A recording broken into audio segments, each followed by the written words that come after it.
So welcome everybody to this GLITSS webinar series.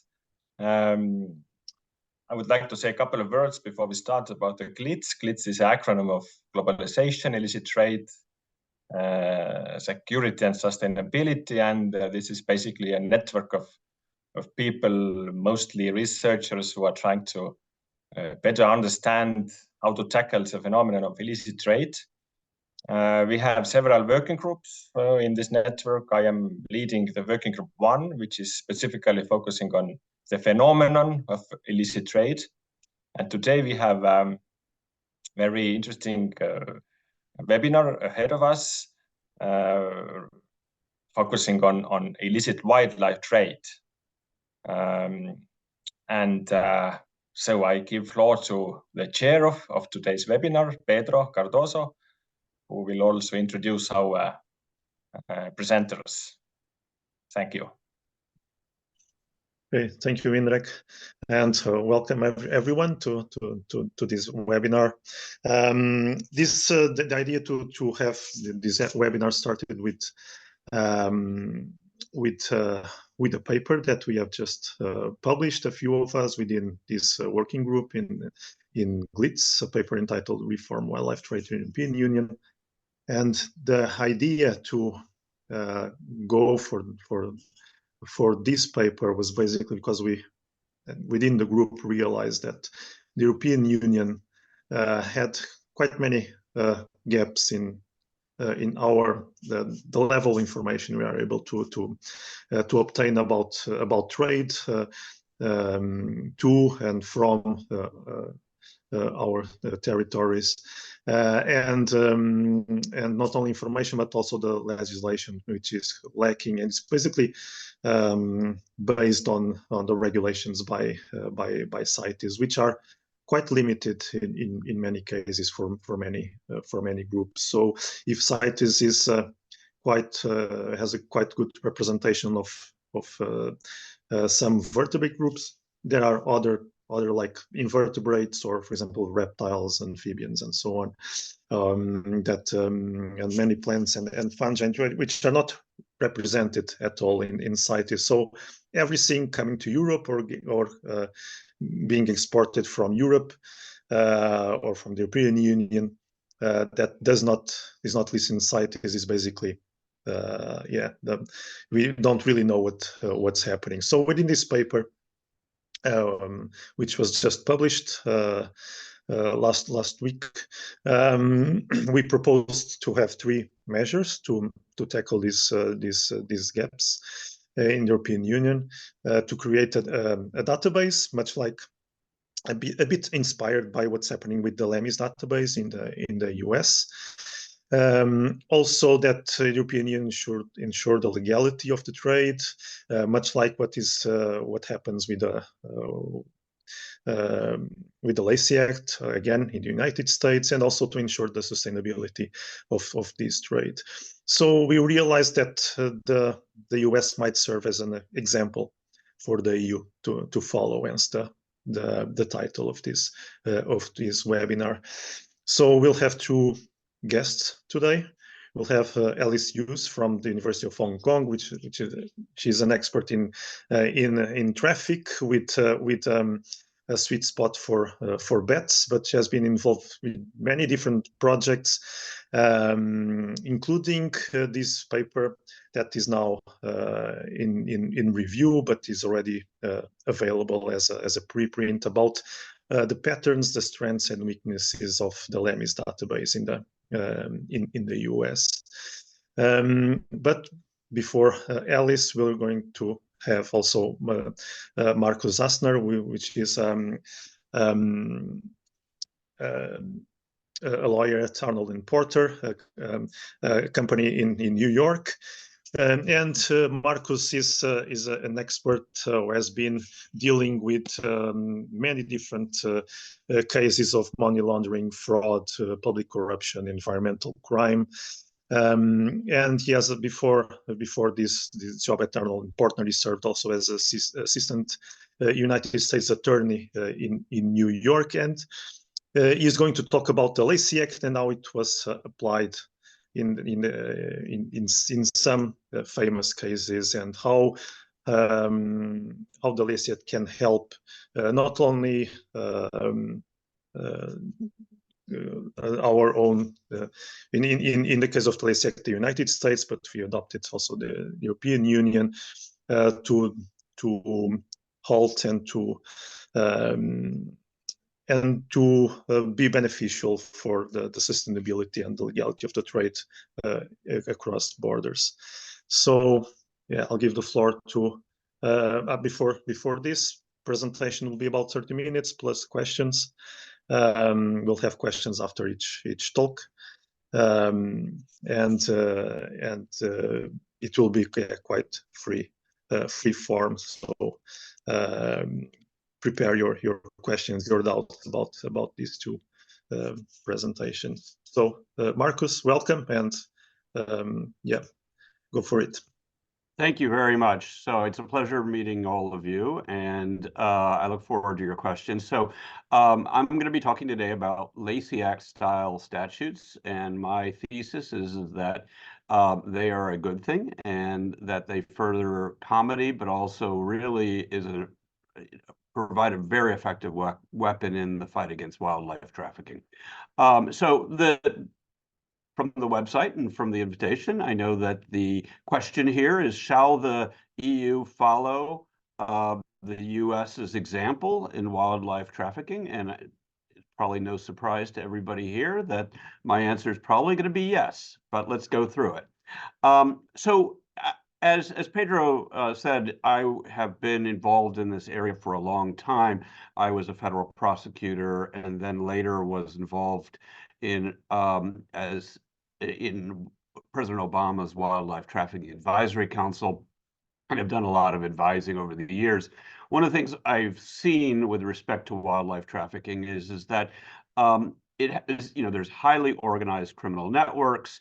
One of the challenges is that to police it requires oftentimes policing the oceans or vast areas of sparsely populated areas, such as areas in Africa, and there's cross-border trade, and the bad guys take advantage of the fact that the trade goes between borders, and they take advantage of an assumption that that countries don't talk to themselves and don't talk to each other, and they take advantage of the fact that, frankly, law enforcement is not always that good at dealing with cross-border trade issues. And this in particular has a huge environmental and safety impact. Most recent example, in the United States, there's a big scandal because a bunch of long-tailed crab-eating macaques, such as this one, have been brought into the United States in violation of CITES. And so all of the pharmaceutical companies that use these are trying to figure out whether they have dirty monkeys or clean monkeys, and so there is a huge supply chain issue. And of course, these monkeys are very important for the testing of the vaccines that we all enjoy, and for example, even the vaccines that were used to stave off or to fight COVID and other diseases. So this is just one example, but I can come up with all sorts of other ones where this has become a profound problem. So I'm a generalist, and I think about how you catch the bad guys, and whether it's wildlife trafficking or narcotics or anything else. And the way to do that, from my point of view, is to put yourself in the shoes of the bad guys and figure out how I would do it if I were trying to be involved in the trafficking of drugs or the trafficking of wildlife or anything else. And so we're going to focus on how legitimate trade works. And then if you're thinking about how legitimate trade works, you have to focus on how you can circumvent the various controls put in place to police the international trade.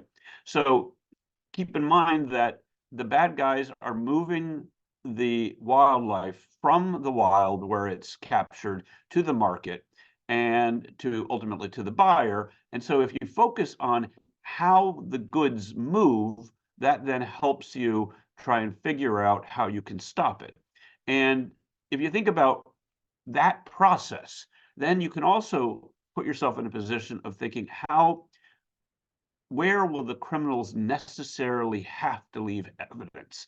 And you think about when you're moving goods from one place to the other, there's all these documents you have to file. And if you focus on that aspect of international trade, that gives you a good avenue into how you can possibly try and police this. So my thesis is that the Lacey Act and Lacey Act style statutes are very effective. They focus on trade, and they focus on focusing on the regulations used to police trade, and they also are consistent with this paradigm of nation states and built into the UN Charter, this idea that comity is a fundamental principle and it respects the individual nation states. So let me go into it. So I'm going to explain how the Lacey Act works, and then I will go through some of the other approaches and why the Lacey Act is the best approach in my view, and then talk about some of the avenues out there in the international community to sort of further this type of approach. Okay, so under the Lacey Act, it's a mouthful, but this is the key provision I'm going to talk about. It makes it a violation of U.S. law to import, export, transport, sell. You get all sorts of action verbs. Any fish, wildlife, or plant that has been taken, possessed, or sold in violation of any foreign state, foreign or North American tribal law. And the key here for us today is foreign law, because that's what makes the Lacey Act special. So the way of thinking about it, if you can crawl through the statute, or you can take my cheat sheet here, and the cheat sheet essentially says there's a two-prong approach. First, is the item, whether it's a species, an actual live animal, or a part of an animal or a plant, has that been taken in violation of any law, including a foreign law? So the first thing is the thing itself illegal? And then if you bring it into the United States and try and trade with it, if you do that, then you've violated the Lacey Act. So number one, is the thing illegal in some way? And second, are you trading with it in the United States? And then if you violate that, you violated the Lacey Act. And then what are the consequences if you violated the Lacey Act? Well, if you're entirely innocent, in the sense that you didn't know that the thing was illegal and you're trading with it in the United States, and there was no reason to think that you knew that it was illegal, then effectively you're not guilty. But nonetheless, you don't get to trade in illegal stuff in the United States, so the government can forfeit it. But what if you knew it was illegal? Then you're guilty of a felony, and that carries prison time, depending on what the judge is going to do. But if you should have known it was illegal in the exercise of due care, there's a misdemeanor with a maximum penalty of imprisonment of 1 year. So the key distinction is the mental state. Some nuances of all of this: the underlying laws can't be any laws. They have to be laws that are based in conservation, and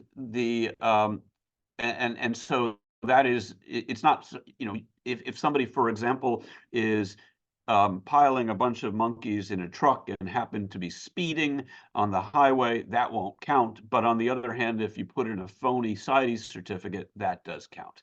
It has to be plant related, fish related, wildlife related, and importantly, the underlying law itself doesn't have to be criminal.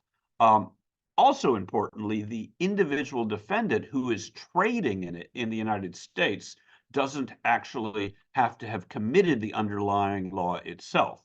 So a case that I handled that we'll talk about later, people were trading in South African rock lobster in the United States that had been harvested in South Africa illegally.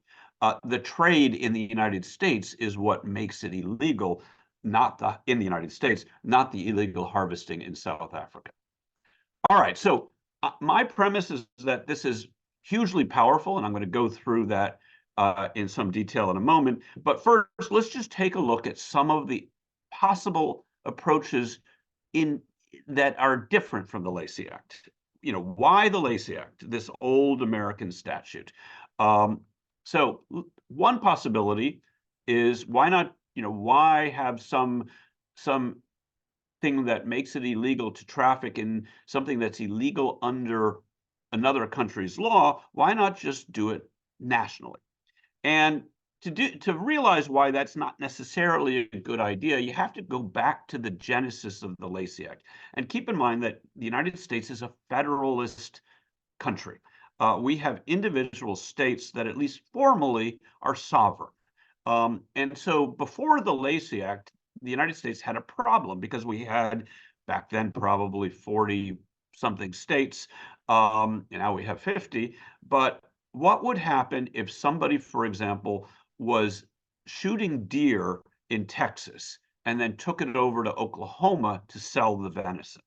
And if they were poaching in Texas but selling the venison in Oklahoma, then the Oklahoma statute would say, well, wait a second, I'm not guilty if I'm arrested by the Oklahoma law enforcement because it's not a crime to poach Texas deer.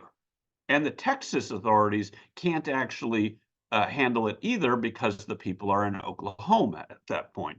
And you may remember from the movie Bonnie and Clyde, there's this wonderful scene where, I mean, it's brutal, but where the people are fleeing across the border from Texas to Oklahoma, and the cops stop right at the border because that was what happened in the old days before we had the FBI and before we had a criminal national enforcement environment. So the Lacey Act is one way of handling the problem of purely national local enforcement.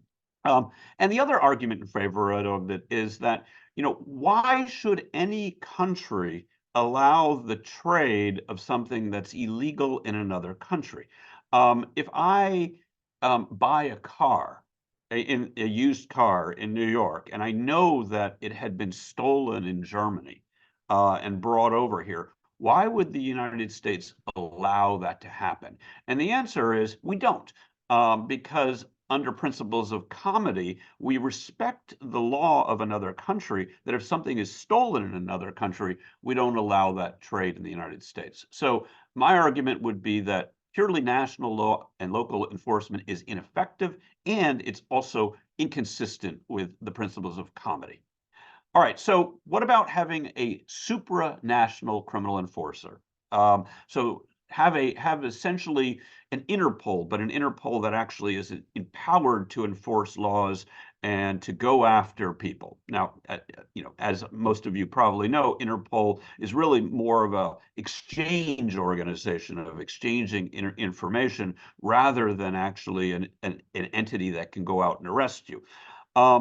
And the answer is you could do that, but the problem is that a lot of countries wouldn't allow that. And perhaps the biggest country, the most, prominent country that wouldn't allow it is my own, the United States. And that is because under our Constitution, the United States says that the laws of the United States shall be the supreme law of the land. And so if you have a situation where you have a supranational enforcer, countries like the United States will say, hold on a minute, not here. And we see that with all sorts of statutes out there and human rights, et cetera, where countries such as the United States do not recognize the power, for example, of the International Court to enforce laws against U.S. nationals. So challenges with having a supranational criminal enforcer. And then the other side of it is that, it's not always the best thing. There are some advantages of having local enforcement. You have local culture, local environment. And so you might have, for example, the fact that something may be protected in Kenya that may not be protected in Botswana. And that ends up being something where if you have a supranational enforcer, they may not recognize and enforce the local local laws that reflect local conservation needs. All right, so Pedro talked about this a little bit. What about having a species-specific statute? The problem with that, in my view, is that it's species-specific, and oftentimes there are, it's a big bureaucracy, and to get something listed on CITES can be very onerous. It also relies on domestic implementation, such as in the United States, it's enforced through the Endangered Species Act. And in my view, the problem with it is that it relies on a centralized listing process that sort of ignores the local concerns. So for example, you take Alaska. This is a fishing boat in Alaska. This guy is pulling up a halibut.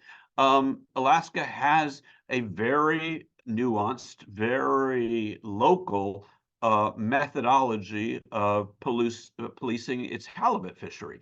It allows it, but they're non-threatened, but nonetheless, it regulates it. And so if somebody sneaks out at night and fishes halibut in violation of Alaska law, why would we allow that? Whereas CITES would allow it under the Endangered Species Act. So I think the regulation of non-threatened species makes the species-specific treaties too onerous, too clunky, and in my view, wouldn't necessarily work.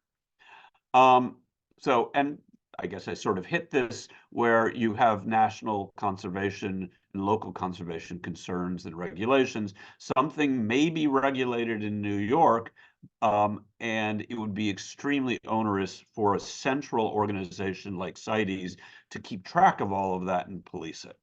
And you're not necessarily furthering the interests of New York if you have this big bureaucracy up there that has to police every one of New York State's own statutes. Okay, so why the Lacey Act?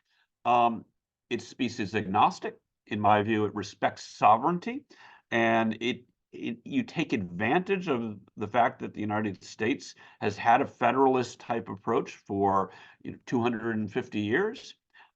In my view, it furthers the interests of comity, and it focuses on really the key to turning off the spigot, and that it focuses on trade. The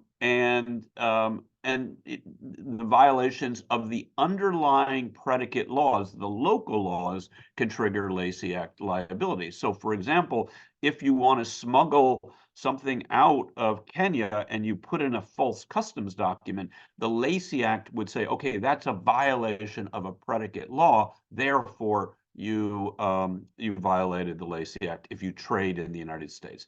And in my view, it also furthers cooperation between law enforcement between the countries. So, and it's also extremely powerful.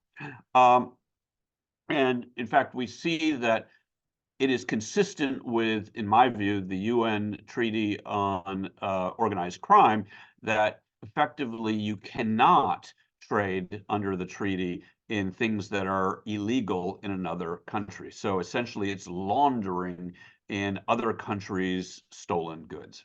All right, so this is a case that I handled, the United States versus Benjes. I was a prosecutor. This is, if you've ever been in Cape Town, you can see this from the Victoria and Albert Hotel. This is Hout Bay Fishing Industries, where much of the crime occurred. These are rock lobster in South Africa. I'll skip over a lot of details, but I can tell the difference between the dark ones and the light ones, because one is South Coast and one is West Coast rock lobster. The scheme effectively was to overharvest rock lobster dramatically. Some South African biologists did some research and found that the South Coast rock lobster population during the scheme was crashing dramatically. And this was in large part due to Hout Bay, over-harvesting. At one point, something like 90-something% of the West Coast rock lobster harvested was illegal. And then when the South Africans took out Hout Bay, you see where the arrow is, the population started bouncing back. How did the scheme work? The scheme worked the way it would work if you planned it. Obviously, you've got the lobster going to the United States, and you've got money going to South Africa, and you need some money going to South Africa to show the South African authorities, that in fact you are paying for lobster, but there's way too much lobster, so you can't have all the money going back to South Africa. So what you need to do is, in fact, send a lot of the money over to places in Europe where they could conceal the lobster, the stolen lobster. So here they have extra costs, all these other things, and they need to pay for it. So in South Africa, what were the problems? You have overharvesting. How do you prove that you're overharvesting? That is a challenge. So what do you do if you're a bad guy? You could offload the fish at night, or you could bribe the fishery inspectors. If you were reporting and you have to report your catch every day, how do you report your catch? Do you tell them the truth? Of course not. You have to falsely report, so you need to report less than you're actually harvesting. And if you think about it from the bad guy's point of view, how do you regulate this? You focus on where the bad guys necessarily have to leave evidence. And they leave evidence, of course, with the documents that they submit to the marine and coastal management folks, where they lie about what they're actually landing. But you have a problem. And the problem, of course, is that once you've got all this fish, you've got to export it because you want to make money out of it. They're not killing the lobster because they hate the lobster. They're killing the lobster because they want to make money. So they want to export it to the United States and to Asia. And then you have a quandary. What do you put on your export documents? Do you put the truth that it contains way too much rock lobster? The problem with that is that then if the export people, the customs people, compare notes with the marine and coastal management folks, then the gig is up because you're exporting way too much lobster. 90% of it was illegal, keep it in mind. So you have a choice. Either you tell the truth to the South Africans, in which case then the export people can talk to the marine and coastal management people, or lie to them. And they decided to lie. They were more afraid that the customs folks in South Africa would compare notes with the fisheries folks in the United States. The fisheries folks in South Africa. But then you get to the United States. The fish comes into the United States, and you have to make a decision. Do you tell the truth when you submit the customs documents to the United States? Or do you lie? And do you say to the United States the same thing that you told to the South Africans? If you say the same thing that you say to the South Africans, then the problem is that if these nice gentlemen from the National Oceanic and Atmospheric Administration open up the container, they realize, no, this is a lie. Or what you do is you tell the truth to the Americans, and you hope that the American authorities won't compare notes with the South African authorities. And here the Benjes people made a choice. They had to make a choice. They were more afraid of the Americans opening a container because they felt that the Americans always opened the container. That was a mistake, actually, because what they didn't realize is that rarely do the Americans actually open containers. They just spot check containers. But here they told the truth to the Americans, and what they didn't realize is that these nice gentlemen, these agents here, knew the South African agents, and they just checked the bill of lading for the United States lobster against the South African bill of lading and customs documents, and figured out that the numbers didn't jive, and that started the case. After that, a big investigation. Ultimately, Arnold Benjes was arrested. It was before more recent scandals in South Africa, it was the largest public corruption case in South African history, post-apartheid. And that's something like 14 people were charged. In the United States, we charged 5 people, including Arnold Benjes, who was fantastically wealthy, but nonetheless, his wealth didn't prevent him from going to jail in the US. And on top of that, he ended up having to pay restitution to South Africa to the tune of 294 million rand, which is a lot of money. And the South Africans, of course, then had the enjoyment of that in order to further their fight against overharvesting in South Africa. I think they ended up purchasing a boat and using that money to further their fight against overharvesting and poaching. All right, and we won't get into the law too much, but this ultimately went up to the Court of Appeals in the United States, and this became a seminal case that ultimately that South Africa was a victim under US law and entitled to money for Benjes's crime. So this is now this approach, and I'm very cheered that you all are focused on this, because this also is, there's a movement afoot to try and get UNTOC to issue a new protocol in order to further this. And a number of countries have come on board. This is the model statute that, in fact, Arnold Porter helped draft. And you'll see going through the criminalization side of it, they adopt a US-style Lacey Act approach to try and fight wildlife trafficking. So far as I understand it, a number of countries have started supporting it.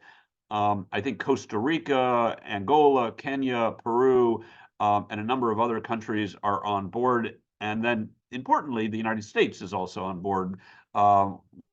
Weirdly, even though it is a United States statute, that sometimes is a challenge getting the US State Department to support changes to pretty much anything.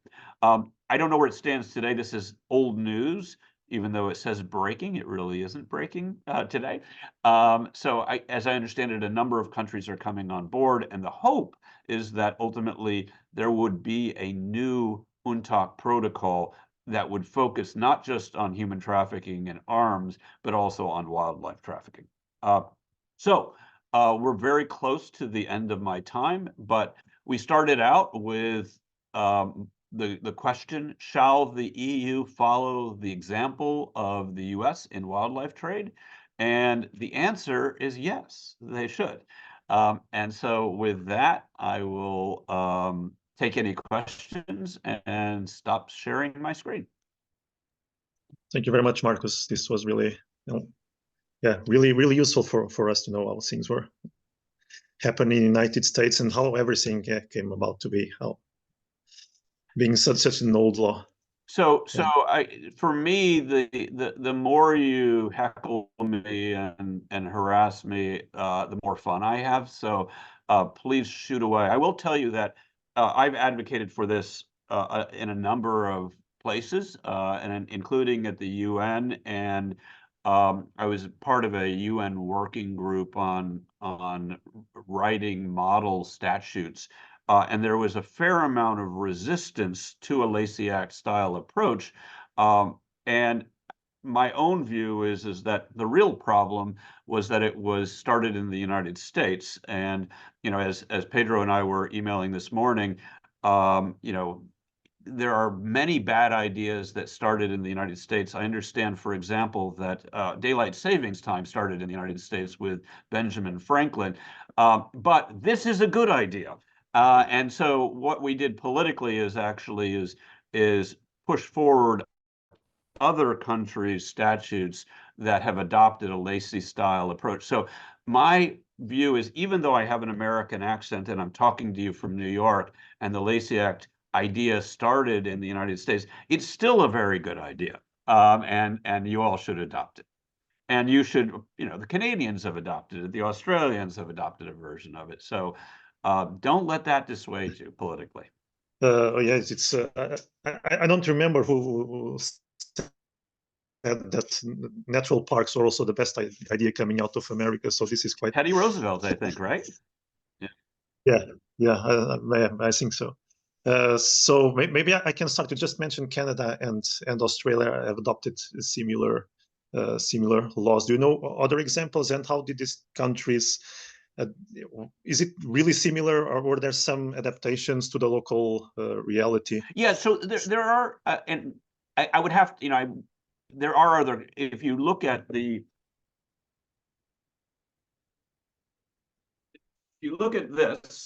which is, let's see if I can. Yeah. Yeah, so this is the UN the UNODC standard sort of guide to drafting legislation. In there, it lists the countries that have adopted the Lacey Act style approach. There, I will tell you some of the pushback, and it's not just sort of because it was American. Some of the pushback was really a matter of capacity, that the countries that that could conceivably enact a Lacey Act style approach may not have the ability that the United States has to fly over and cooperate with the South Africans. And all of that is true. And so I think what you need coming out of this is you have the statute and then you enforce it in situations where it's appropriate to enforce it. And so, you may not be able to enforce this every time. The United States doesn't enforce it every time either. Every fish that's poached in Massachusetts and taken over to Rhode Island, they don't actually enforce that federally. And so you have to, it's a tool that law enforcement can use, but it's not necessary that you enforce it in every time. Okay. If you have any questions, just put your hand up, and and then you can. So, Pim, go ahead. Yeah, thanks, and thanks, Marcus, for this excellent talk. It was very interesting. I was just wondering about the feasibility of having an UNTARC protocol and what would be the content of it, and to what extent would you think it's worthwhile to have an optional offense in that would criminalize the trade in species that have been illicitly harvested abroad, next to mandatory offenses for illegally harvested species domestically, just as a parallel to, for instance, the United Nations Convention Against Corruption, which optionally criminalizes foreign corruption. Would that defeat the purpose of the whole exercise, or would it still be worthwhile to do that? Yeah, so look, I mean, the short answer is I'll take what I can get. But to me, I think an optional offense is ultimately a mistake for a number of reasons. One is that a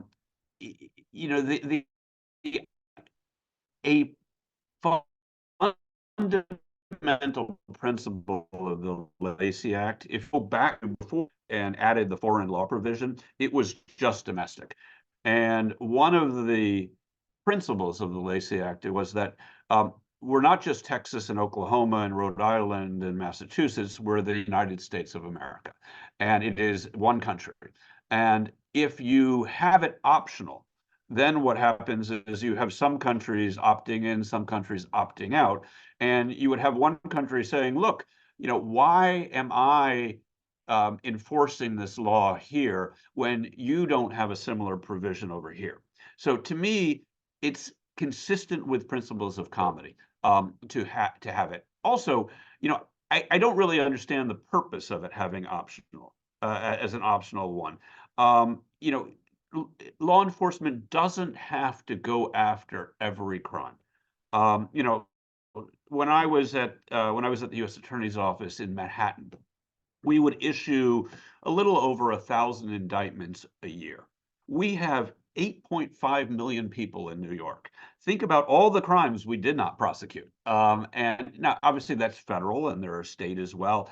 But the vast majority of crimes go unprosecuted. So you know, to me, I think optional is really kind of a way of saying we really like the idea, but we're not going to go there. So you know, to me, I think it sends a very bad message, and it's unnecessary in my view. With respect to what the UNTALK protocol would look like, well, luckily we drafted a draft protocol, and I'm happy to send to you guys the what I showed you earlier, the protocol that was drafted by END. I think it's END. I don't know. I forget what the acronym stands for, but that's, yeah, we did that pro bono for END, and so that is the protocol that's proposed. I'm sure it'll be tweaked, but my hope is that ultimately some version of it gets adopted.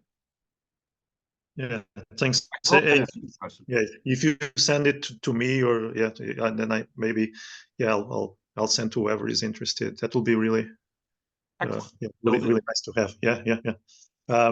So if there are, I think no one else has question, but I do have. You mentioned that the lobster market. Carolyn has a question. Go for it. Oh, Carolyn, you're on mute. Oh, sorry. First of all, thank you very much for your presentation. It was like super interesting, and I have, I think, 1 billion questions about it. So, well, let me explain a bit. I work with spiders and like tarantula trade. So compared to, sorry?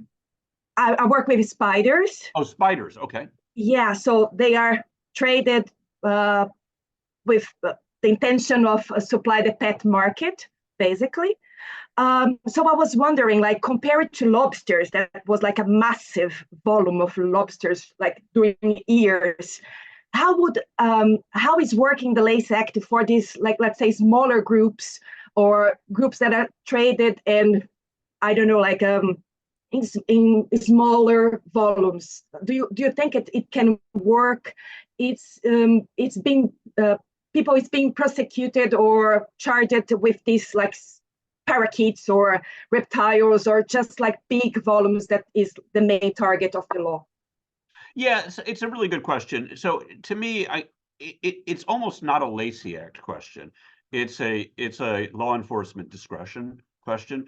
You know, as I mentioned earlier, we've got 8.5 million people in New York City, and we would issue about 1,000 indictments a year. And there was a lot of stuff that just got below our radar. Now, some of that was picked up by local authorities, but you know, you take narcotics, for example. Like all prosecutors, you know, you go through rotations in the various units at the U.S. Attorney's Office. I had to spend 9 months prosecuting narcotics, and I frankly was a little torn about whether we should be doing that. But the smallest case I handled was 3 kilograms of cocaine. And, you know, that is a drug dealer. And so, you know, would we prosecute, for example, someone who just had possession of cocaine, a small amount, personal use? Absolutely not.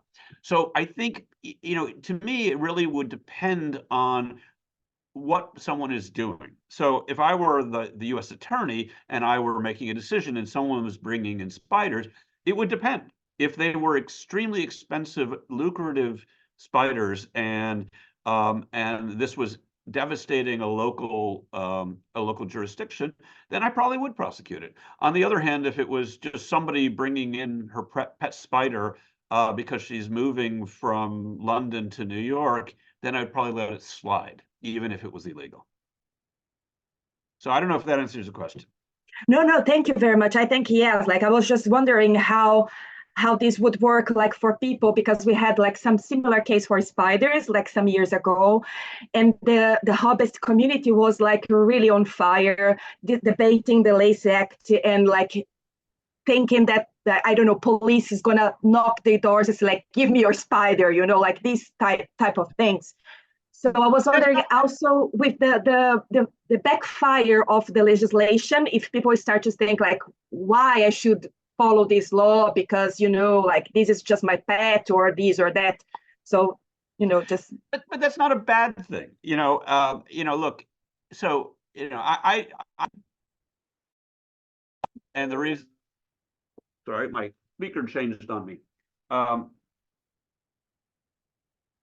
I don't take drugs, and the reason I don't take drugs is not because of any sort of moral opposition to it. In part, I don't think it's good for me, but in part, it's illegal. You know, would I be prosecuted if I went to the street corner down there and bought a joint? Probably not. But it is illegal under federal law, and I'm a lawyer, and so I don't take drugs. So it has a deterrence effect and a moral messaging effect. And if you want to stop people from trading in illegal spiders, then even though law enforcement in its discretion would elect not to prosecute you, I still think it's probably a good thing because it has a deterrent effect, which helps the population of spiders more globally. Okay, thank you. Questions? Yeah, other questions? Anyone? I mean, Carol had a billion, but I still have one. You mentioned that the lobster money was being hidden in Europe, right? So Yes. why Europe? Yeah, good question. So if you step back from how you would do this scheme, you're landing a massive amount of lobster, much more lobster than you should be having. All right, and you've got to process it. You've got to hire people to tail the lobster. You've got to freeze it. You've got to package it. You need a lot of employees. You need a lot of energy. You need more cardboard boxes, and then you've got to pay for more shipping. So you've got all of these expenses. And then, of course, you've got fishermen, and you've got to pay the fishermen. So you've got all these expenses, but you need to pay for it. But if you sent the money back to South Africa, then the authorities can see, wait, there's way too much money coming in. It doesn't make sense. All right. So, and then you want to pay the fishermen. The fishermen don't want to be paid in South Africa for the same reason, because they're making too much money. So they had bank accounts in places like Spain or, of course, Switzerland, because there was still Swiss banking laws that protected people back then. It's loosened up a lot in recent years. So you can't have all this money going into South Africa. South Africa also has currency restrictions. And so people wanted the money out of South Africa because if you have all this money sitting in South Africa, then you can't move it. What I think the Benjises didn't really account for was that as an assistant U.S. attorney, we had all this power. And one of the things we could do is issue a subpoena on Citibank. And Citibank would tell us where the money went. And sure enough, what did we find out? As expected, some of it went back to South Africa, but some of it went over, the vast majority of it went over to Europe, because that's how you have to do the scheme. Okay, thanks. So anyone else? Or shall we move to Alice? Okay. Great. So, all right. So I'm actually have to run, Alice. I'll look forward to watching the video, and then I will send the UNTAC protocol, a draft UNTAC protocol, hopefully real UNTAC protocol, to you, Pedro, for the group. It's lovely meeting all of you. Yeah, thanks so much. Yeah, your talk was really helpful for us. Great. Take care, everybody. Bye-bye. Bye-bye. Bye. So, Alice, so something that, of course, to have all these laws, we got to have information, and Alice has the experience on where does this information many times comes from, and what are the gaps, and what's missing, at least in the LEMIS database, and probably, yeah, what we could do in the European Union to adopt something similar, but maybe even better. So go for it, Alice. Thank you. It's great to be here today, and also to have a prelude of learning more about the laws, because that is something that we could all do with knowing a whole lot more about. So let me try to find, I think I need to be made host. Oh, there it is. It's always changing.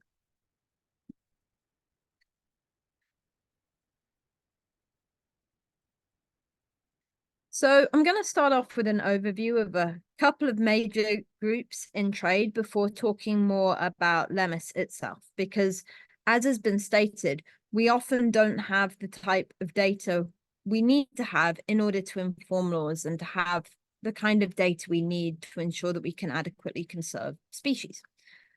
So first off, we've heard a lot about illegal trade, and often conversation about wildlife trade tends to be obsessed, overly focused on illegal trade. And there's often this conflation between legal trade and sustainable trade, when actually, of course, they are not the same. And to prove that any trade is sustainable, we need sufficient data to show that it is not doing harm to the continued survival of wildlife. So first off, it is not illegal. And yet we frequently focus on this subset of species. And as I will come on to briefly later, one of the issues with understanding trade within the EU is the majority of analysis and databasing seeking to understand wildlife trade, as opposed to just understanding the biosecurity components of it, is focused on species listed within CITES and has an overly emphasized focus on illegal trade. And yet globally, legal trade is valued at about $100 billion a year in the EU alone, and almost 400 billion annually. Whereas illegal trade is only valued about 23 billion a year. It's the fourth biggest illegal trade, but it's still only a fraction of the legal trade. And so we can't afford to keep focusing on illegal trade when much of the legal trade is likely to be unsustainable. But we do not have the data to make those assessments, and therefore to create the management strategies we need to ensure that it doesn't pose a threat to species survival. Now, what is this made up of? Because these are big figures, and we don't really realize that actually wildlife consumption is a lot more mainstream than we would think. There's about 180 billion a year from fish trade. There's over 227 billion on timber trade. And yes, trees are wildlife too, just not what we think about. There's about 2.5 billion a year for the fashion trade. And then there's the corner that is always forgotten about, the pet trade. And getting a hard figure on what actually is in the pet trade is very, very challenging, because this is a form of trade that is very weakly legislated, that often will have species imported in a single year alone when they're fashionable, and then they drop out again. And there is no compilation of data of species that are threatened by the pet trade. And so I'm going to talk about a couple of different groups that are traded at global levels, predominantly for pet trade, and for which vanishingly little data exists. And as a consequence of this, if you go to a CITES meeting, you will rarely hear the species that are threatened by the pet trade really being brought up, because unfortunately, a lot of discussion within CITES is species that are commercially threatened by trade and for which there are commercial concerns. This is why Africa is very, very valuable within CITES discussions, because there are huge financial ramifications for the sustainability of wildlife that are traded from the African continent through CITES. But you will rarely get those concerns raised for a small species that is attractive for maybe only a couple of years for the pet trade, if we even notice that it is going into the pet trade. And this threatens fish, birds, amphibians, reptiles, and of course, as Caroline mentioned previously, arachnid species and other invertebrates. And yet getting the data on these taxa is very, very difficult, especially for species that we can send in the mail, for which we may not even have import data. Trade bans on birds in Europe are purported to have decreased global trade in birds by an estimated 90%. Now, this is not a perfect figure. We know birds are still being laundered into the EU, and getting a good figure on a black market is difficult because, of course, they are not open about it. But what we do know is that it reduced volumes by a considerable amount. It's also important to note that those trade bans were not put in place by warm-hearted conservationists trying to protect birds. It was put in place because of the biosecurity risks of importing wild birds. And the EU has the EU Wild Bird Act, the Bird Directive, and there is a similar act in the United States for the same reason, that there are major biosecurity concerns about importing wild birds. Getting this passed legislatively in the EU was challenging because certain groups, organizations, and people said that this was an infringement of rights and benefit sharing and sustainable livelihoods. And so that sustainable livelihood card gets played a lot to try to push back on legislation on species conservation. And yet sustainable livelihoods hinges on proving sustainability, or rather it should hinge on proving sustainability. But when we cannot aggregate data to make any assessment on what is sustainable, often this is just guesswork. And so we need better data. And so those sustainable livelihoods genuinely have measures of sustainability. The global aquaria trade is known to have major impacts on tropical fish, especially marine species. And the US alone is purported to import about 2,300 species of fish. But getting this data is challenging because even though, and I will come more onto LEMIS later, the LEMIS data is great. But for groups like tropical fish or lepidopterans, you may get a shipment that just says trop fish or lep, because we tend to view these species as less important and threatened. And so often they will get aggregated within these clusters where we cannot get species level information. And that is problematic if we are trying to assess the risk posed by trade. Reptiles we know are popular pets. There are some assessments that say there may be more pet snakes and lizards in the UK than dogs. But only 9% of species are in CITES. And we know that far more of them, about 37% or more, are in trade. And so what happens to that gap between those that we are monitoring via CITES and those that are in trade, but for which no publicly accessible data exists? And as I said, there may be more pet reptiles in the UK than dogs, and yet we see them as secondary. We see them as a niche interest. They're not just a niche interest anymore. And given a significant proportion of these animals are coming from the wild, we obviously need data to assess how sustainable or otherwise they are. And so after my first ever CITES meeting, I realized that there are major gaps in our knowledge. And if you sit there and you are a participant in a CITES meeting, on many of the listings that countries attempt to make, especially listings that are proposed by developing economies, there will be participants saying, you don't have the data to prove it's a threat. And in fact, in the uplisting of glass frogs, the EU actually said, you don't have the data to show that this is a threat to Centralidae, the glass frogs. And I presented our data collected by trying to piece together this piecemeal information on what is in trade that showed that the uplisting proposal actually missed species we know are in trade in the EU. And the reason that there was not sufficient data to show that these species were at threat from trade was because of a lack of the compilation, the level of data we need to show that trade may pose a risk. So when we look at these in comparison, what we found in the case of the reptiles is almost 4,000 species of reptile were in trade. That's about 37%. With the update, which I don't show here, it is over 4,000 species. And what we see is when we overlay these different forms of data, none of them are complete because we do not have any standardized comprehensive collation of what is in trade. So LEMIS is the best data source because they do make an effort to, on a species level, collate what species are in trade. And the US alone, and this is just from our initial assessment, I will show our later data later on in this presentation, showed about 3,000 species are in trade. The online trade, which does overlap considerably, but there are many species that are only in one, showed that just under 3,000 species are in trade. And so what we can see is that this lack of compilation of data really hinders our understanding of what is in trade, but it is undeniable that there are many threatened species, so over 124 critically endangered species in trade, most of them being traded outside CITES. Another 190 endangered species in trade, 116 data deficient species in trade. Now, most of this is legal. Only about 0.1% or less of this is from seizure data.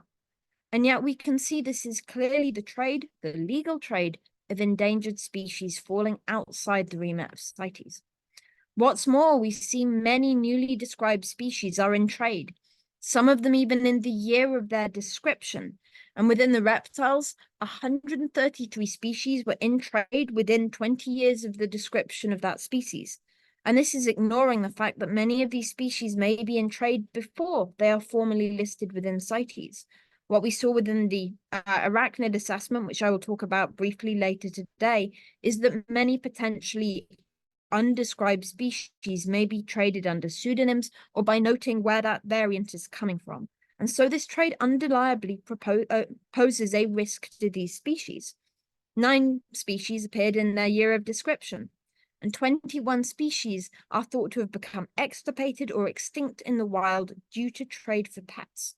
But getting this data is challenging when there is no standardized collation or centralized repository for this data. When we look at what is in trade globally, we find that the blue here shows that species in those countries that are not in trade. The red shows species that are in trade. But if we look at what percentage of species are in trade that are actually databased in CITES, we find that only New Zealand and Madagascar has the majority of reptile species that are in trade are actually listed in CITES, meaning that for the majority of countries, most of their reptile species in trade have no international protection and are only subject to national legislation, which is challenging. For example, if we look at Japan, they recently listed all of their Goniosaurus species onto CITES Appendix 3. These are endemic species, and so listing them in CITES Appendix 3 should mean that there is no international trade of those taxa because they are endemic to Japan and it is now subject to all of their species. However, there's a poor knowledge of Goniosaurus, and if they launder them into a neighboring state, they can simply trade them and say that they came from that. Whilst that would be illegal under the Lacey Act, the ability to trace these and the level of knowledge on these species means that enforcing that kind of law is very challenging. And if it's just a few individuals, even if they are a site endemic species, it's probably not going to be prosecuted. Meaning that whilst CITES Appendix 3 may seem like a good idea and a good placeholder, it is not likely to be effective at conserving these endemic species. And when we look to see the number of threatened or data deficient species in trade, we find that the majority of species in trade from Asia are either data deficient or endangered. And in the African continent, as much as 3/4 of the species in trade have so little data, there is not an IUCN assessment on them. There isn't enough data to do that, but they are appearing in trade. In fact, 43% of CITES traded species are coming from the wild. We see similar levels of wild-caught species appearing in LEMIS, about 44%. It's actually higher in certain groups. So in squamata, it's about 70% of individuals are coming from the wild.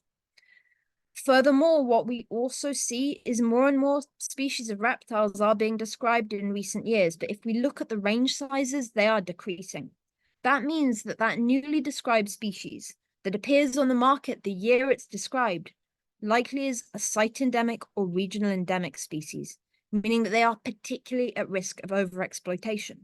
And we know that for groups like cyrtodactylus lizards, they are particularly attractive for trade, meaning that these species, as soon as they appear in descriptions, may be subject to poaching. We know that this is a huge issue across Asia. When we look at different groups to see the percentage of species taken from the wild, whilst for crocodiles, it has the veneer of looking good, this lumps together captive bred and ranch species. And of course, ranched individuals are coming from the wild originally. When we look at groups like Sauria, the majority of animals are coming from the wild. For most of them, and there is no site data on populations, and there may not even be good range data. And so the fact that this is being put down to sustainable livelihoods is highly misleading. And we can also compare the range maps from those different data sources. So we can see if we rely on CITES data to try to understand what is in trade, it doesn't give us that data. If we look at the online data, so scraping the web to see what is for sale in pet shops, and those pet shops do not need to declare if it's wild sourced or captive bred individuals, we can see a similar pattern to to the online trade in LEMIS, with the majority of species coming from the Amazon, followed by Southeast Asia. And if we look to see what the amphibians look like, we get an even more stark pattern. Now, for the amphibians, only about 2.4% of species are actually covered by CITES. And until our assessment, and still now, there is only a poor understanding of how many species are actually in trade. But what we can see, for one thing, CITES gives us no data on what is in trade. But when we look at the online data or what is in LEMIS, we can see similar patterns of what is in trade to that of the reptiles. We also see that, unsurprisingly, data deficient and threatened species are in trade. About 160 threatened species are in trade. And when we look at the ranges of those groups, we find that once again, many of them are coming from Asia as well as the Amazon. What we can also do, and again, about 42% of species coming from the wild with no data on their populations to see what kind of threat it poses, and 99.9% is legal. What we can also do is map out for different sources where they're coming from, because of course, different types of use would require different types of intervention. The pet trade may only be for small numbers of individuals of select groups, whereas those traded for things like frogs' legs may be in kilograms or even tons of individuals. And so different forms of trade likely require different forms of monitoring and intervention. But for the majority of these, with the exception of the medicinal trade, we see relatively similar patterns across different groups of amphibians. And once again, we see many species, over 30 species, that were in trade within just 20 years of description. So unfortunately, in the case of both reptiles and amphibians, around half the individuals are coming from the wild, but this is much higher for certain groups like the lizards. We see many species are appearing in trade within just 20 years of description.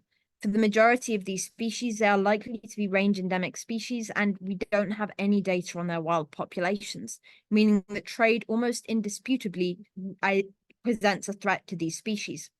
Hotspots often occur in Asia, but uplisting of these species in Asia is often non-existent, and only New Zealand and Madagascar have the majority of species in trade actually protected by international laws. And the majority of this is legal, but there is no data to assess the sustainability for the majority of species. So obviously we need to tighten regulations and have better monitoring so we can assess what degree of sustainability is actually associated with this trade. But of course, it's not just vertebrates at threat.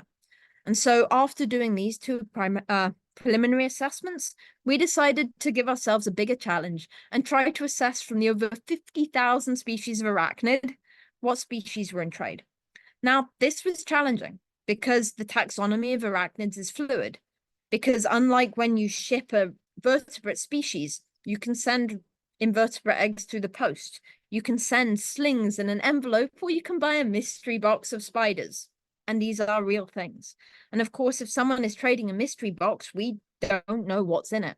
And so trying to aggregate this kind of data is very, very challenging and could not be done without the expert knowledge of people like Pedro and Caroline, who made this assessment possible. In our assessment, we found just under 1,300 species were in trade. The majority of these were, unsurprisingly, spiders, and only 2% of all arachnid species are in trade. And the majority of, are in CITES. The majority of arachnids in trade have no international monitoring. And unfortunately here, LEMIS was not useful. Now, this has actually changed in the last 2 years, where we are seeing more listings within LEMIS, as I will show in a moment. But the majority of species are not appearing on the international radar because people assume it's an invertebrate. They have big populations. They can breed rapidly. And that's simply not the case in groups like the tarantulas, which are long-lived and often slow reproducing, meaning they have the exact same vulnerability traits that we would associate with any other taxa at risk of overexploitation. Furthermore, we saw about 100 potentially new species that were listed either by a unique color pattern or by where they've been caught. Chiliobrachys cancrochan, Chiliobrachys mindoro, where a potential variant that may be a new species is being consistently traded, but where there hasn't been the work to even assess whether or not it is a unique species. But even despite the fact that arachnids are underlisted within the IUCN, we still found endangered and critically endangered species, as well as multiple data deficient species in trade. Unsurprisingly, the tarantulas, as well as the jumping spiders, were some of the most in trade. But if we look here at where we are seeing species listed, almost 1,000 of those species were only in the online trade, with relatively few of them being picked up by LEMIS. Now, thankfully, as I'll show in a moment, this has improved in recent years. But we need to start realizing that these species are not insignificant, and we need to redouble our efforts to try to monitor them better. We also tried to map out where these species were coming from. And whilst these patterns did vary across groups, and large percentages are still coming from the wild, particularly from developing economies, we also found multiple new species appearing in trade within just 2 decades of their description, which did not surprise us, particularly within the spider species. So 177 new species are in trade, but 24% of new therapsids, a group of tarantulas, that have been described since 2000 were already in trade. And we can map out what that looks like. So we can see here for the different groups. So here is the therapsids, especially those coming from the African continent. Newly described species are rapidly appearing in trade. What we also found was that in every continent, there was one country that was exporting non-native species from surrounding countries coming from the wild. And so we obviously see local level laundering from countries that have laxer levels of regulation or better connections to other countries in terms of import. Furthermore, for most of these groups, the majority of individuals were coming from the wild. For groups traded at particularly high levels, with the exception of Mesobuthus, which is a type of scorpion species predominantly traded for medicine, many of these individuals are wild traded. Now, if you're a pet collector and you've invested thousands of dollars in your collection, you actually should have an interest of not having wild-caught individuals, because they can bring pathogens and they can bring parasites into your collection that could devastate your collection. And so there is a personal economic reason for not bringing in these wild-caught individuals into your collection. And so having laws that more closely regulate the import of wild-caught species is to everyone's interest and benefit. And yet regulating this is still something that is regarded as a low priority.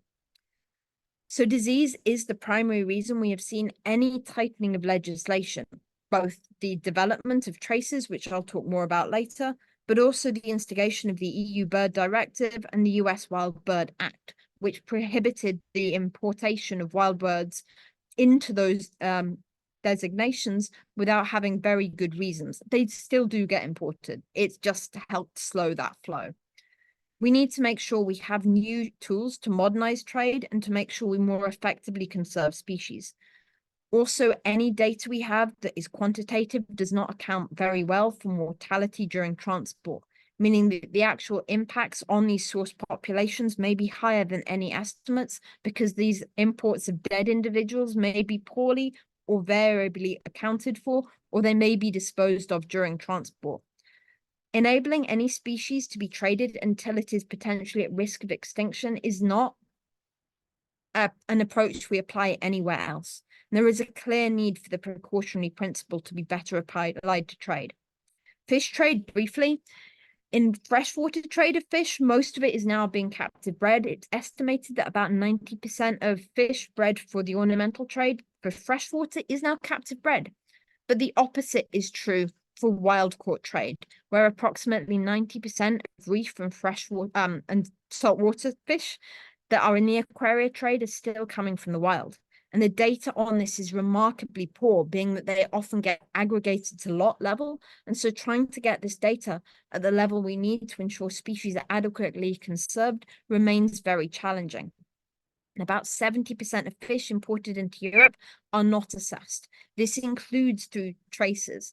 And so, as I will mention traces more later, this provides a way in to try to get better data, but we need to start collating it at the species level if we are going to instigate the types of regulation we need to ensure that trade is genuinely sustainable.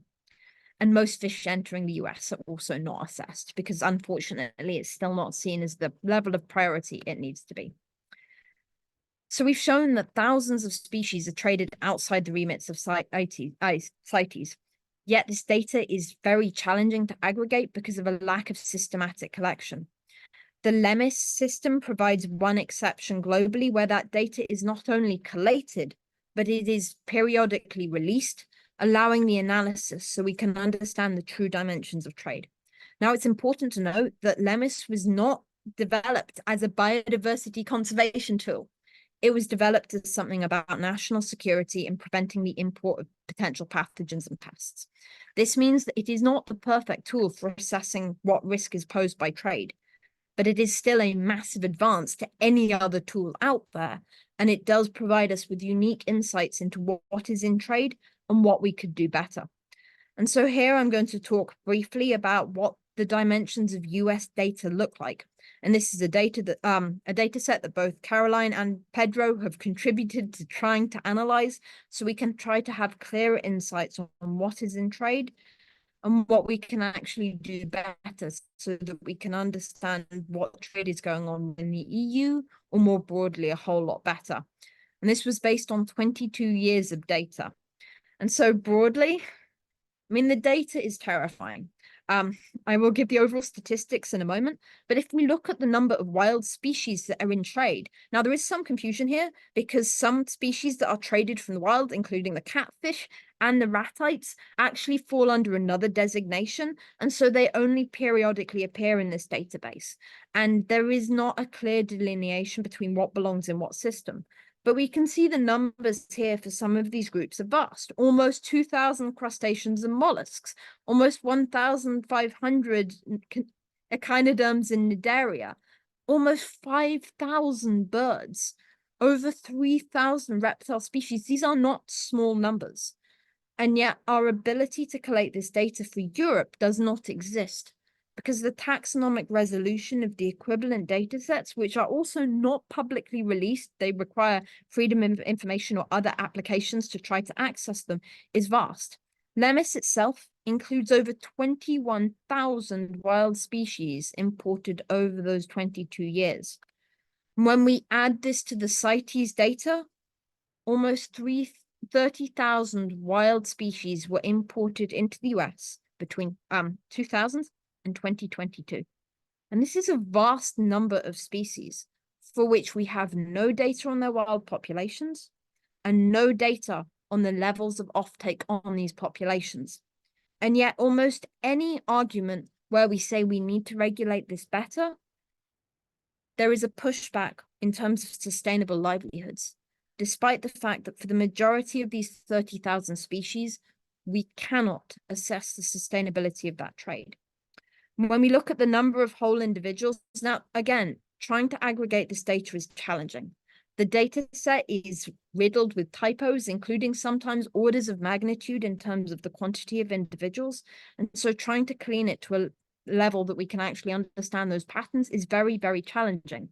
But if you look at the number of whole individuals, 2.8 billion individuals, and this is after we've discarded eggs. This is not including data imported in weights, because we can't get those weights down to counts. We are seeing vast levels of import for species that we cannot assess the sustainability of trade. As I said, over 2.85 billion individuals, over 10,000 genera, 29%, about 30% of these were vertebrates, and about 7,000 species were invertebrates, whereas 11,000 species were terrestrial vertebrates. And we also saw almost 3,000 species of marine or aquatic vertebrates, in addition to 300 plant species. This is because plants do not fall in LEMIS. And so we added on CITES, because CITES actually about 80% of species in CITES are orchids. And this actually increased it to a lot more. So then we saw 8,000 plant records. When we look at trends over time, now you might see this crash in terms of the number of species being imported is a good sign, but actually the way data got databased and some regulations got changed in 2016, and that included a split depending on purpose. And so aggregating the data after 2016 is actually very difficult because of changes in how that data was recorded. And when we look at aggregate in terms of the count over time, we can see that whilst the number of species recorded is slowing, it is still increasing. And so we are still seeing new species imported every single year.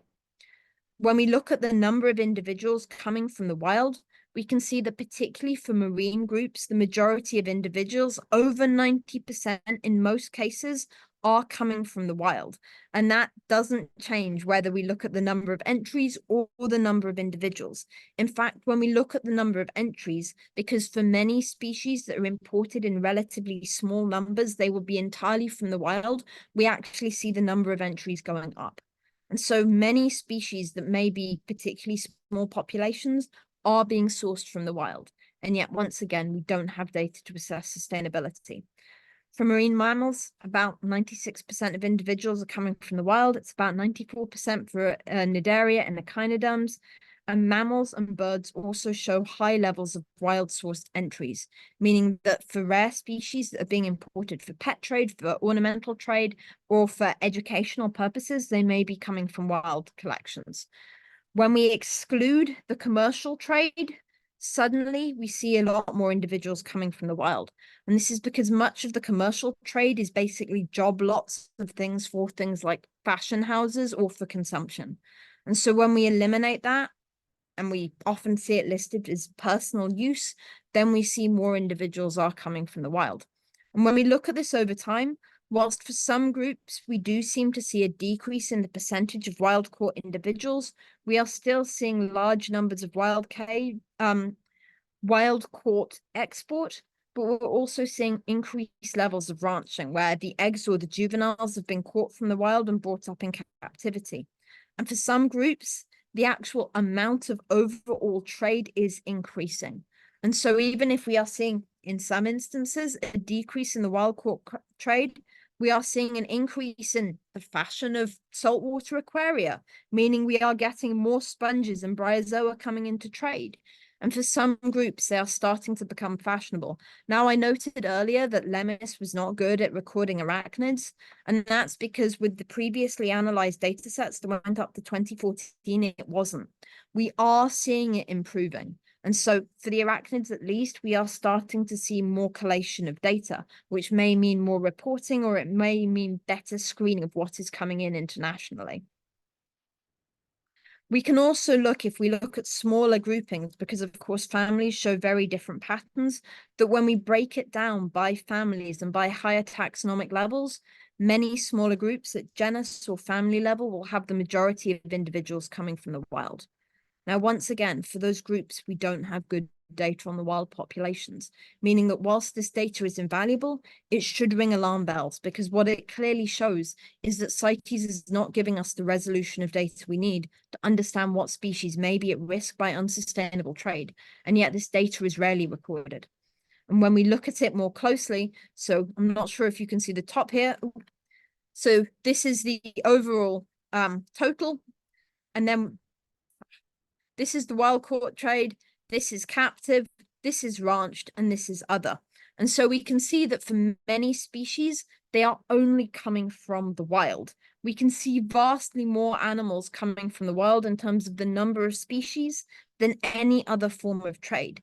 And so we can't be distracted by the overall percentage of individuals, because often that will be dominated by a small number of groups being imported for commercial purposes, where there is captive bred trade.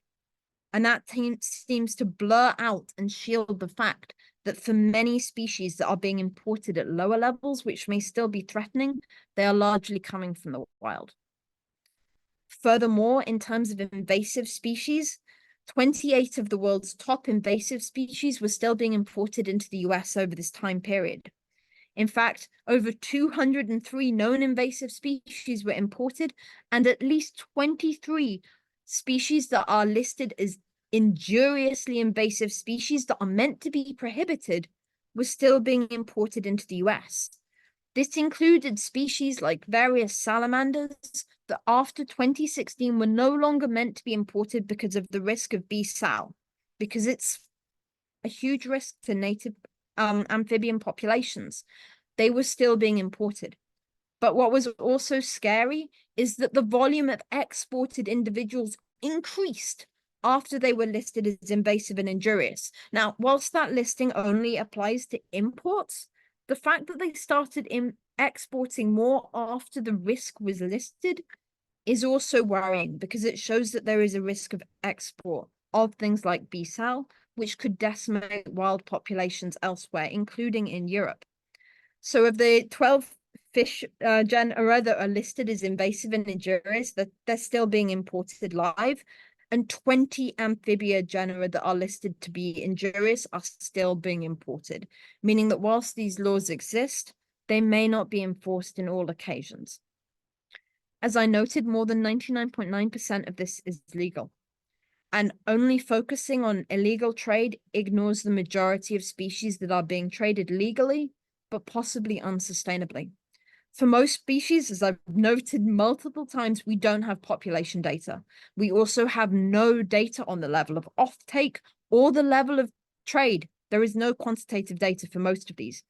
New species are regularly in trade. And in fact, if you look at fora on arachnoboards or touristica, which is the main forum for many exotic species that are in trade, when a new species is described, you will instantly have people saying, I want one. Where can I get one? And there is no default protection in place, meaning that these species are expensive and they are vulnerable. And there is no equivalent data outside the US. And so we need a different approach. This approach is driving species extinct, and we can't keep allowing species to get to the verge of extinction before we say, maybe we should list them in CITES. Basic data on trade is essential, and we need to make sure we have accurate measures so we can assess the levels of trade and the vulnerability of taxa. Fish stocks are also the only indicator within the Kunming to Montreal Global Biodiversity Framework. There are two targets, Target 5 and Target 9, on sustainable trade of biodiversity. Target 5, which is the main target for the trade of species, is now only considering fish stocks as our way of assessing the threat posed by trade, when it is clearly not representative for the majority of taxa in trade. Furthermore, with livestock, we now routinely database what's in trade. Why don't we have an equivalent database for wildlife? Always treating biodiversity as an extra means that conservation is going to fail for the majority of species. Clearly, we need better non-detriment findings as a standard for the import of species. At present, especially within the EU, this only applies to CITES-listed species, whereas other species are often not databased at a species level and no NDF is required. Now, the quality of that NDF is another question for another lecture, but we clearly can't continue to trade species for which we have no idea what impact trade is going to pose. Biosafety and population health is also something we should be assessing because it is a major risk. And legality and sustainability should not continue to be conflated. We obviously need clear metrics so we understand the potential impact of trade. Ultimately, we need proactive rather than reactive measures to prevent trade posing a risk to species. But what about the EU? We know that the EU is a major wildlife market. It is one of the world's largest. And again, if you look at online fora, particularly in the US, they will often state how much laxer the regulations in the EU are, and it is often a gateway to other regions. Traces is the closest system to LEMIS, but it often does not actually aggregate things at a species level. They may be at a general level, they may be at a higher level. Now, within the US, many species are listed as exception or, meaning that because of commercial interests, their data is not released. But within traces, a huge proportion of data is that equivalent level where we do not have that species level information. Traces was created to provide biosafety information, and whilst it was updated in 2023, that was to provide clearer biosafety information to enable better phytosanitary checks, etc. It was not developed to help conserve species. And whilst it could be adapted, at the moment, it does not provide the level of information needed to instigate better regulations on sustainability of trade. Similarly, EU TRICS focuses on wildlife, but only focuses on illegal trade and species listed within CITES, once again, not providing any data on the legal but unsustainable trade on the majority of species. As I noted, Traces did update in 2023, and it does note about 5% of live imports into the EU are either other things like snakes, etc., or small mammals, but there is often, as I noted, not higher level information on what species. And this does facilitate global trade of wild species. Without better data, we cannot assess the risk.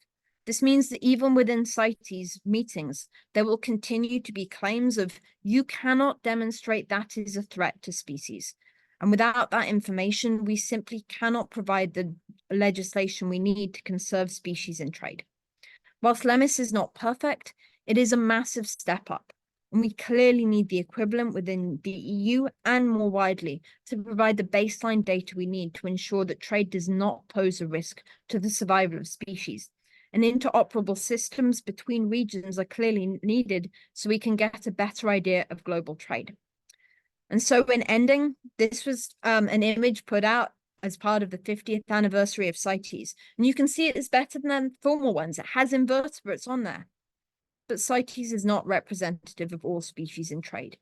And clearly, if we're going to protect all wildlife from unsustainable trade, we need to make sure we monitor all wildlife in trade so we can get that critical data needed to ensure that we have the right regulations to ensure that trade does not pose a threat.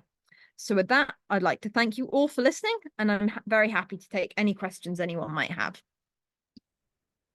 Thank you, Alice. This was, yeah, excellent presentation and lots of depressing numbers. But let's depressing numbers. Maybe we can do something about it in the future. So if anyone has questions, just raise your hand. And in the meanwhile, I'll start with the obvious question. So should the EU follow the example of the US, or is LEMIS still lacking and maybe some things could be changed? I think the LEMIS system is a great blueprint. They also have their harmonized codes, which whilst they don't include all species, does help with interoperability. It does help with cleaning. There's a huge amount that could be learned. And without species level information, CITES can't operate properly and we can't protect species. So I see it as a priority for the EU to develop a comparable system with LEMIS to enable the global conservation of species threatened by wildlife trade. Yes. And you mentioned that for arachnids, the information was improving during the last couple of years. Do you know why? Something structural, or just people were more worried about having more data? There weren't changes in regulations and the way they database things in 2016.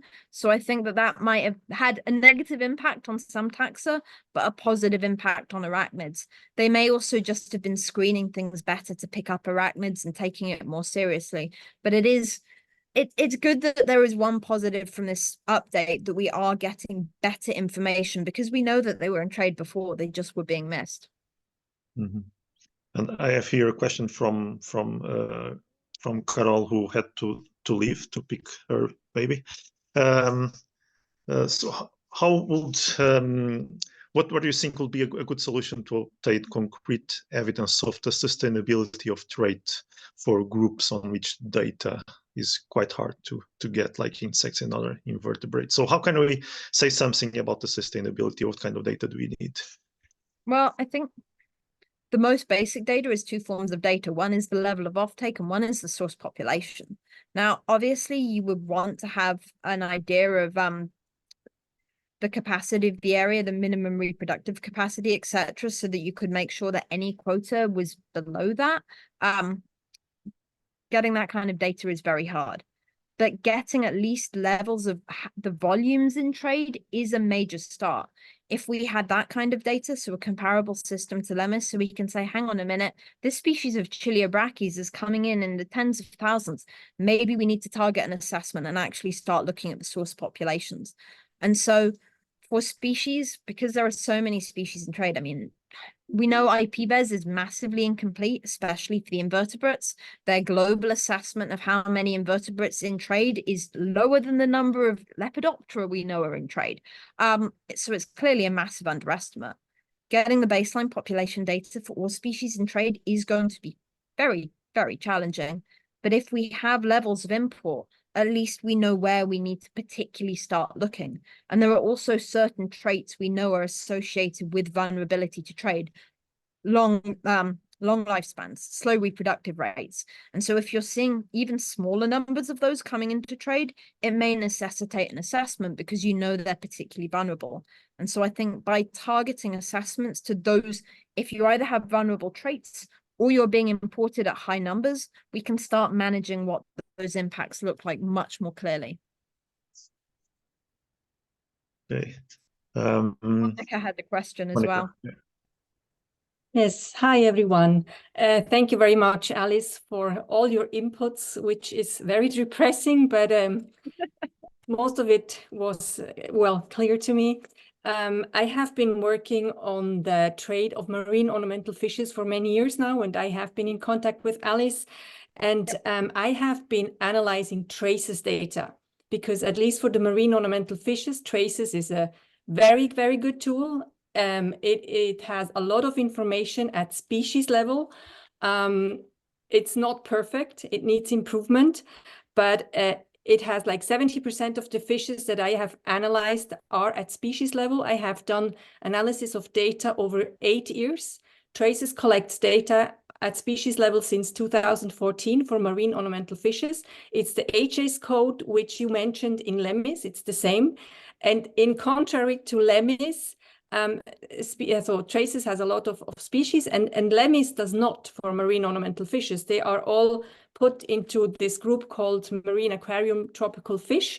And so it's just the other way around. And actually, I have been advocating with the EU Commission and over many years now to adapt traces. I have only looked at the marine ornamental fish because it's already a huge task, but they are actually interested in this because it's, as you were saying, it's not an illegal trade, so it gets forgotten, but they are actually interested in using it as a case study, maybe to adapt traces.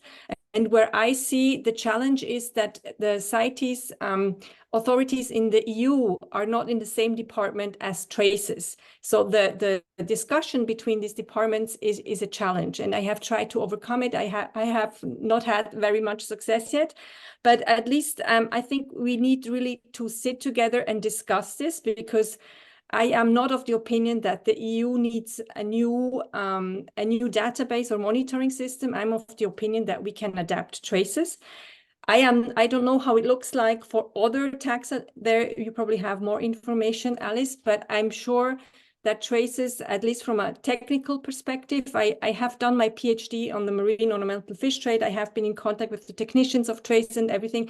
So technically, I know that traces can be adapted in an easy way, even though it has not been put in place for wildlife monitoring, but it can be improved. It has proven itself for invasive species, as you also mentioned, so it can be adapted. But I think the willingness of the politicians or the governments need to be there to make it possible. So I really hope that after this webinar, we can maybe have a chat over Zoom also, with you, Pedro, or whoever needs to be involved, because I think we don't need to reinvent the wheel for the EU, because traces is really a good tool. So that was my input. Thank you very much. I know Pedro will also jump in. It's fantastic to hear how good it's been for tropical fish, and the data I saw from it was probably 2015-ish, 2014-ish, and so it did have a lot of higher level information. And when you look at all of the information on it online, often it doesn't say what's being aggregated, etc. either. Should be communicated more clearly, but it's really heartening to hear that it is now doing its job for tropical fish. Within the tropical fish in LEMIS, it was a nightmare, because we had someone who'd worked with LEMIS before, and they said, but there's only 19,000 harmonized codes. How are you getting over 21,000 species? I was like, because we compared the scientific names to the codes, and when they were clearly lumping them, we tried to split them out so we could get that species level information, because sometimes it is present. And there were many species listed by species name for which there was not a harmonized code. It was just lumped. We can't afford to keep doing that. And I agree. We need to make existing systems better rather than reinventing the wheel, because there's not the political willpower or the finances for new systems. And if you have something that works relatively well, trying to find ways for it to work better means you already have the mechanisms in place to gear it up. And so getting that motivation behind it, getting those messages out there could make a huge amount of difference. And in fact, I have just out a preprint of the newest research we have done. It's in revision, but now I made a preprint because because as you know, Alice, there will be a workshop on marine ornamental fishes within CITES in May. And so I will submit this information. And if you're interested, I can send it to you. And so you have all the data from 14 to 21 on marine ornamental fishes to Europe.